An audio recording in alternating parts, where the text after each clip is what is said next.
વાત કરવામાં આવે હવે તાપીની, જિલ્લામાં છેલ્લા 4 દિવસથી પડતા ધોધમાર વરસાદથી ઠેર ઠેર પાણી થઈ જતા લોકોએ મુશ્કેલીનો સામનો કરવો પડ્યો છે।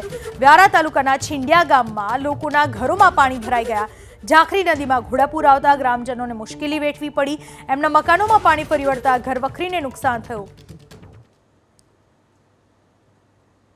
તાપી જિલ્લાના ઉપરવાસમાં પડેલા ભારે વરસાદને લઈને નદીઓમાં ઘોડાપૂરની પરિસ્થિતિનું નિર્માણ થયું છે। દ્રશ્યો બતાવવા માંગીશ। વ્યારા તાલુકા અને વાલોડ તાલુકામાંથી પસાર થતી નદીઓ ગાંધી તૂર બનતાની સાથે જ જે નીચાણવાળા વિસ્તારો છે તેમાં ઘરોમાં પાણી ભરાઈ ગયા હતા। વ્યારા તાલુકાના છીંડિયા ગામના કેટલાક ઘરોમાં પાણી ભરાઈ જવાની સાથે જ આર્થિક નુકસાનીનો સામનો કરવાનો વારો આવ્યો છે।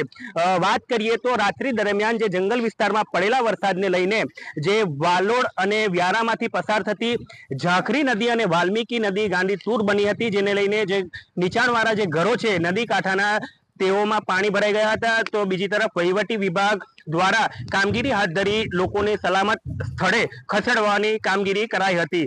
ધવલ પરમાર, એબીપી અસ્મિતા, તાપી। રાતના જે વરસાદ આવ્યો, રાતના 2 વાગ્યાથી ઘરોમાં પાણી ભરાઈ ગયું, એટલે માણસોને નુકસાન નથી થયું, પણ ઘરનો જે માલ સામાન છે એ બધું વહી ગયેલું છે। એટલે 10-15 ઘરો ખરા।